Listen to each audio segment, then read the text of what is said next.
Hello, it's Neil Gates. It's early December 24 and I am at the Inverurie Churchyard Pictish stones.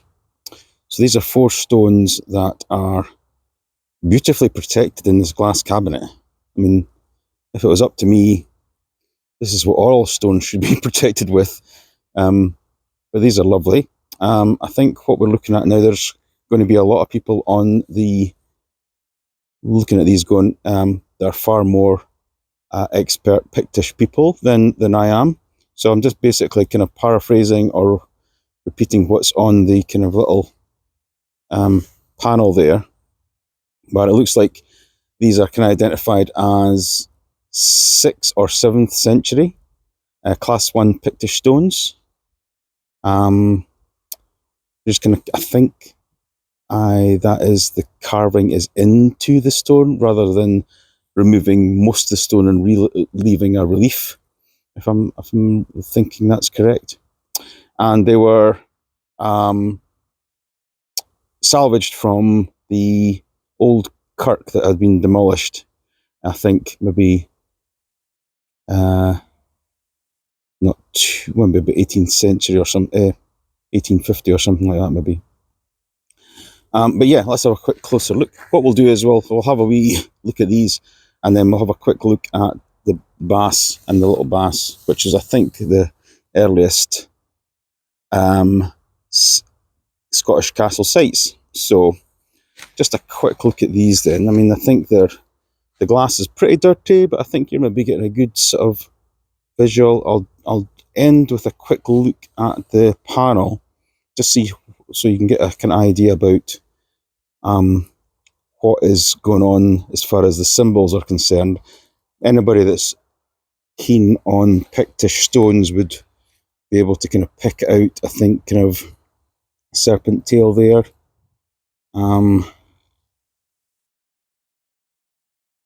Present one there. Z rod, double mirror, and I'm questioning myself what these are. But this is a lovely one. This is horse. Maybe try and get a good angle. The light's not great today because I'm kind of at the end of the day. But there's a kind of horse there. I mean, these are lovely stones, and I'm like this.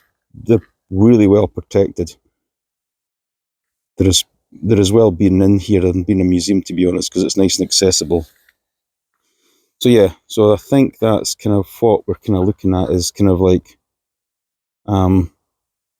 that's what the symbols would have been like in completion if the rest of the stones were available. So we're on the little bass. So this is be the kind of like the castle part of, or the kind of the kind of least defended part, the lower part, maybe where the staff would have lived and maybe kept some the lower kind of staff members for the main castle, and the main castle would have been up on that rise. Oh, it's an interestingly steep curving path up to the top. Oh wow! So that was short but steep. So looking kind of south, kind of coming around. These mounds, the castle mounds, are partly natural. This is looking kind of west towards the Inverurie, towards Inverurie, down to the river. We follow the river, and then they were steepened. The sides were steepened for the kind of castle. So that's the wee bass over here, looking down, and in between are the Pictish stones in the glass cabinet.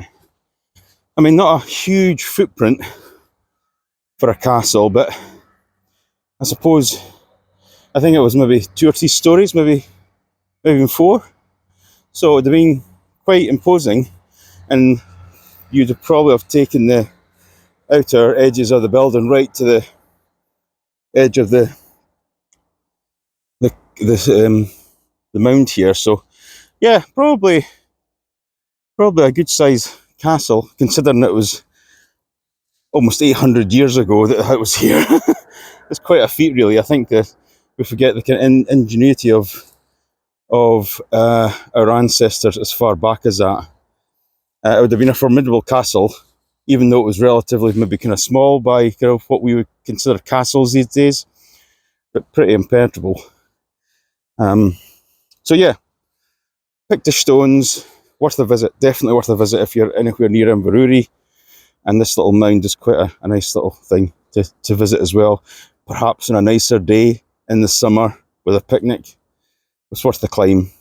Thanks very much.